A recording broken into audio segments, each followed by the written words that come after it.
You know what's funny, Dom? This is how like life just has its own sense of humor, you know, timing, like happenstance. This is not a joke, guys. We actually did plan completely to do this episode way further out than we normally do. And it had nothing to do, because it hadn't even been hinted yet, with the Karmine Corp drama or any of the other stuff that happened with BDS on Twitter. That just happened to be good luck on our half, because it does sort of feed into this show, because that's actually the maddest thing, Dom. You've basically picked the best time ever to come back. You actually have done your fucking Gandalf arc. You went away as Dom the Grey, Gandalf the Grey. Then you came back, you know, on the light of the third day or whatever it was, as Gandalf the White, to come in and slay all the hordes of orcs. Sorry, French people. Sorry, did I get that wrong way around there? Shit, I do that every now and then. One, by the way, shout out to all French people who, if you point out, like, I just don't like you, or I think you're stupid, they go, racism. It's like, what's brilliant is that'll never be racism. It'll never work that way. Not least because, spoiler, we're the same race, you fucking morons. Think it through. But okay, there's that. So, Dom, let's just start. Instead of doing it, obviously, everyone wants to get the drama in, right? So I actually think the first place to obviously start, I saw you dressed it on your stream, obviously, is the Karmine Corp firing of Yamato, right? The initial position I have is this, Dom. Obviously, on all the other shows, I've gone pretty fucking hard. So what I'll do initially is I'll just sort of play devil's advocate and I'll put it to you and test your position, right? So here's the first question I would say, is if someone has a team with big names on it and they come into the LEC, if they lose 7 games in a row, you should at least be able to have the conversation. Could it be the coach, right?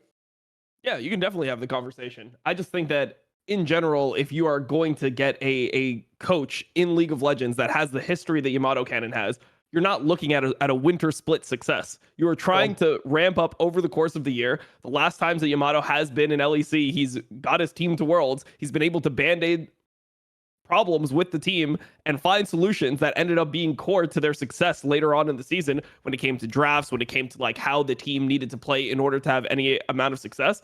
And it seems like they brought in a coach like Yamato Cannon. They're like, all right, results right now in winter. It's the only thing that matters. If you don't get to at least the top 8, if you don't get to, I guess now playoffs, since we call it playoffs in LEC. Yes. If you don't get to the group stage, if you don't get to playoffs, you're done. You're just getting cut immediately. And I think that it's super like unfair, obviously. And the point that I made on Power Spike that I'll make to you here as well is, what do people think that a coach can do? Because if you look at what a coach's ability is with a team, the two places that you'll look are drafts and early game, because it's almost impossible to coach out mid to late game shot calling, like in decision making. Yes. In a game like League of Legends, like there's no way to actually call or like to fix those problems, because there aren't the tools in the game to actually allow you to test and practice mid to late game situations. And those situations are normally fixed by review. Like you just have to be in those games you have to get those games out in official games, and you have to just like deconstruct that after the game and be like, okay, what should we do in this situation? It's extremely hard to coach these types of things, because in scrims you just don't get those situations. It's arguably the hardest thing in the world to coach, like you said, Dom. The joke is there's elite like LPL and LCK teams that can't do late game macros sometimes, or struggle with it. I'm with you, mate. The real problem there is obvious, which is, like you say, it's not like you can drop your team into a scrim at 30 minutes in a certain scenario and then have them just play it out 7 times. Like essentially, you're just coaching fundamentals at that point. You just hope you condition the players and they figure it out themselves. So to put it another way, you're leading towards this. So if the two areas are early game and draft, look, disclaimer, we obviously like Yamato Cannon and have him on our content, so there is a level of bias, but I'd also say that means we know him better. You think in those two areas he was doing good enough at least? Yeah, definitely. Like I think that their drafts were they were losing drafts where they had 3 winning lanes and a jungle that outfarms the enemy jungle. Like they were losing games with those drafts. How the fuck can you win? Like what do you need to get these guys for them to be competent enough to win a game of League of Legends? If all your lanes win and your jungle has a good pick for the game and he outfarms, it should just be that the other team doesn't get to breathe, and somehow they're losing games like that. So when I'm looking at these games, it's so strange to me that you'd ever look at a coach. Like if you just watched the gameplay, right, and you didn't think about, like, you didn't know any of the players, you didn't know the coach, if you just watch like a random team play these games, would you not immediately focus on like the egregious level of mechanical performance of the players in the game? Would that not just be the first thing in your mind? It's like, holy fuck, like, oh, Target Bus didn't block the Maokai. And I know like people went back in the replay and they're like, oh, actually, like he might have actually got hit because of like the Z-axis in the game. Like there's a chance that he might have got hit for, but it's like, the point is, in that situation, everyone thinks that he didn't block the ult, so they all start moving erratically because he mistimes it like so egregiously. you look at the Ashe game that Targamas played. You look at the laning phase from the Cabo Shard game. You look at socket and team fights. Like, these are obviously the areas that you would first jump to as like, maybe these need to be fixed first. And for the record, I was down with them running it back an entire split. I think that it's reasonable to be like, okay, it was a bad split. We'll run back all 9 players just for spring, because spring, it's really hard to make changes between winter and spring. You can run back the whole team, the players, the coach, whatever, and you can run it back one more time. I wouldn't have been mad at that decision. Replacing the coach, it just doesn't make sense. It's like maybe the 5th place you would go. Like, it would be the 5th change that you'd possibly make. I think the only player that would be, or the only person in that room, if you go for like 5 players and coach, that would be more egregious to replace after these games, it would be Bo, because they literally are getting like early game leads every single game almost, and they're losing all these games. So yeah, that's my take on it. Here's where I'll start on that. So first of all, the reason why it's insane that this has happened to me is because I actually feel like, Dom, I know like European football's not your thing, but I can tell you, if you think like the NBA is bad, mate, for firing coaches, football is the most brutal sport in the world, because even the best teams, if their team becomes 4th next season, fire the manager, even if he was the manager, by the way, who won them the season like 2 seasons ago. So I will say that the culture in European football is that if you have a choice between, like, I have to basically replace a star player or the coach, you just replace the coach, because the logic goes, it's harder to replace the star player. It's like what you're saying here about getting players. So I actually feel like, no joke, in some ways, even people like us inadvertently played part of this, because what was the one refrain everyone was saying going into the end of this? Like, at the time, people looked like they were going to be 0-9. Everyone was like, right, the question is just which players do we replace? Nobody was saying what you were saying, Dom, like, just run it back, give him another chance. Everyone was like, it just depended which position you preferred. So look, if you're an actual dickhead, and we might get to this, you were going, replace Upset and Ball, because you don't know. You literally, people say, I know nothing about League. You may as well not even have your eyes open. You may as well be Helen Keller analysing League of Legends, Thorin, if you want those 2 people. Thorin, that's your mistake. Since when do we actually analyze League of Legends using our eyes? I saw you saw that from our video, that legendary fucking comment where the guy basically like was sort of like, how would we use our eyes to know who was good? Which is like, holy shit, to even process that, like, almost gives me an aneurysm, like blood's coming out. That just shows like what is the even point of having these fucking shows? Like, this is what we're met with. We spend 2 hours discussing the intricacies of the game, and then like what we're met with is like, wait, you're using your eyes to determine what the fuck is going on? Like I just fucking put my dick on my screen and just like slap it around, and wherever it ends up, that's the player that I end up cutting. It's like, what the fuck is going on? Like, what community have we actually cultivated here? The problem is, I think everyone else thought, right, it's just which player. They're replacing top mid or support. But the joke is, if they really did think someone had to go, traditionally in European sports, I'm sorry, it's the coach who goes first. So I actually think that's part of why they fired Yamato, because sad thing is, because he's not French, it appeases the French fans. Like, at least we didn't fire one of your players. And then also, the other reason that what's funny is, though, I'll spin it backwards. Unlike football, Dom, this is actually by definition the worst firing, even if I don't look at what you're talking about with the things I think he did in the game. Because, bro, they still have to pay him, and the replacement isn't a coach as good. It's mad. Because think about this. If I bench one of these players, Dom, let's say Targamas, I don't know what his contract is. Let's say it's a decent contract. If I bench him, yeah, I have to pay him. But the player I bring in might play better than him. That's not even a fucking hope with the amount of getting replaced. Like, the guy coming in isn't even another head coach, guys. It's like an assistant coach. Like, it's someone who isn't even supposed to be in this job. And they're just paying Yamato to sit on the bench and not help. What's this? I have a question, because a lot of people were saying things like, oh, like, shouldn't the coach be the one that helps Targamas talk in game?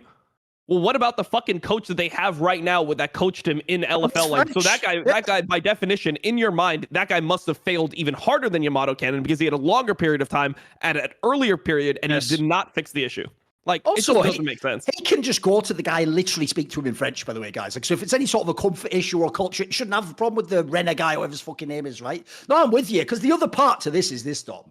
This is almost like the XL one last year. The joke is, someone in these orgs really fucking hates Targamas, mate. Because it's only because these voice comms got released from XL and now this team that we know this motherfucker doesn't talk. Think how rare it is, Dom. Me and you sometimes might get like a player might tell us, oh, this player does or doesn't talk. But even then, you don't always know, is he biased? Is he thinking of just like a brief time period? We've just heard the comms. If you hear those comms, what did you think? Were you actually shocked? There's 2 things, dude. One, the guy Targamas doesn't talk. And then 2, mate, I bet everyone before that thought Bo had language issues. Dude, he's talking all the time. Like, it's actually the opposite of what people implied almost.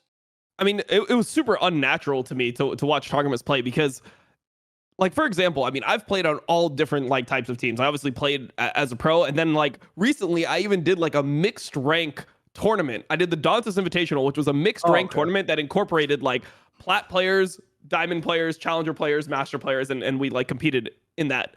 And even players that have never played competitive before that are like platinum or emerald, when they get jumped on by a champion, it's very common to just say like, hey, this guy is killing me. Like that is a very obvious thing to say, like, oh, the enemy guy is trying to kill me right now, like come fucking help me. It's so weird to see somebody just walk up when his whole team is like they're not on the same screen. Obviously, if everyone's watching the same thing, that's a different story. But if you have people that are like mid and you have like somebody who's rotating from bot and like Bo is the only one on your screen, Cabo's not even there as well. If you have this type of setup, in what world do you get jumped by an Akali and Akali starts like ulting you and like going and you don't immediately say like, yo, he's going on me? Like, how is that just so, that's not natural for you to just say, yo, this guy is going on me. So everyone knows, pan your camera, look at the situation. Can we help this guy? Whatever. It seemed, it was very eerie to watch somebody just like walk up, throw his arrow, die. Like doesn't say, hey, I'm like, hey, can we move? Like I'm looking to keep them here. I'm going to throw my arrow. Like Akali's on me. Just these types of things not being communicated just were so strange to me. It's very, very, very weird to see a player not naturally feel like they need to speak when they're getting like killed on stage by an assassin. Like, and then like the information he gives after is like, Akali has no flash. It's like, yes, we know he has no flash because he's playing with fucking Ignite TP. He, by definition, when we loaded into the game, we knew he had no flash. Yeah. It's like, yeah, Akali no flash, Akali no. Yes, okay, nice, bro. What are you gonna tell me next? Like the fucking jungler has like no TP. Like, what the fuck type of information are we getting? It's actually so on that one. I'm helping, so you know. Yeah. My final word I'll say on that one is this. After listening to the voice comms and then watching games where Targamas never ever fucking lands an ult and where Sakan just stands there watching people while they're out doing abilities, all I want to know is this. Why haven't they done the obvious transfer to Iron Wolves for these players? Like these could be your next hot, you know. Let's put it this way. You'll definitely get some wins, but they may be traded, if you get what I'm saying there. Give me a fucking break. Like, this is criminal. Like, the joke is, like, I almost couldn't have believed the comms were that bad. Yeah, that's why after all this, the idea, you see the drafts, actually some pretty decent drafts, even in losing games. You see the early games. Remember, dude, the first, like, 5-6 games, they were always in the fucking game. They were always in, like, the first 10, 15 minutes. Sometimes they even had leads. To watch all that and then go, it's that fucking Swedish guy, Yamato. Okay, he needs to get the fuck out of this thing. He's the whole problem with this thing. Like, that's just so insane to me. So whatever. Let's talk about the teams that are actually. Well, I mean, it's also partly because of the information that's going on the stream. Like when they won, I think it was the 8th game. So my editor is actually French. He's North African, but he's French. Okay. Like he has like French background, and he gave me translations of what Kometa was saying on stream. And after they won the game, for something, right? After he won the game, the first thing was like, oh my god, finally a good draft. Like that was like one of the things that he said, and I'm like, dude, what the fuck are you watching? And it's all these weird narratives that people have in the West where they're like, oh, it's a bad draft because like Lucian is a bad champion. It's like, no, Lucian is like broken. Lucian is fucking LPL boys. I know. Yes, it's one of the strongest champions in the game. Like, and Upset is actually pretty good at Lucian. So I don't even think you can make the argument that it's like they don't play Lucian well. Like the team just ended up losing those early games. Dude, Yamato is drafting like a Azir Lucian Nami, and people are like, oh, all he drafts is a Azir Lucian Nami. It's like, dude, those are just good champions right now. Like, I don't know what you want. Should he just draft bad champions so it just shows like, ooh, I've got a new coach flair. I look at how much I developed over the last year. Now I'm just drafting random bullshit that doesn't make sense. Azir Lucian Nami, Azir Lucian Milio, like these are just strong fucking picks. The fact they can't get it together in game is, I don't know. It's just beyond me that the way that people view it is like, oh, it's a bad draft. I hate the fucking idea that champions like Lucian are just bad. Like you just shouldn't play them. It's like, no, you should just play them better. Like you should keep on playing them until you fucking get them. Obviously, if you're super late in the season and it's not been working for an extended period of time, maybe you have to band-aid things and you have to just accept that you can't play OP things.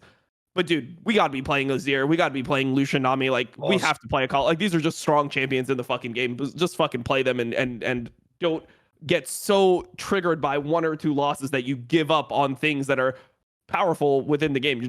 You're giving away free like ammunition to the enemy team. By the way, that's why when people see me like diss Karmine Corp, they're like, but why Kometo. Right, first of all, as a random aside, if someone has an actual famous alias and you as their fan only refer to them by their first name, like, yeah, what about Camille?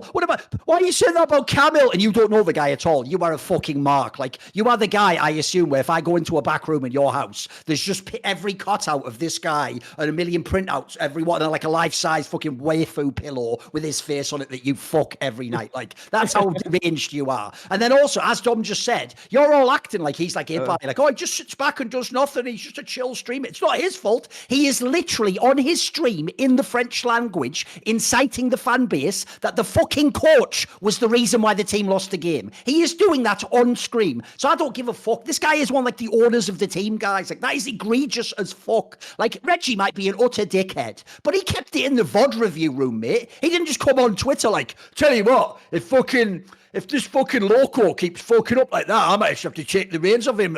But anyway, fans, don't attack Loco. Give me a break. Like, you basically caused all this backlash. So I'll tell you what, if it actually goes badly now, and the joke is, I can't remember who said this, but the saddest part of all is this, Dom.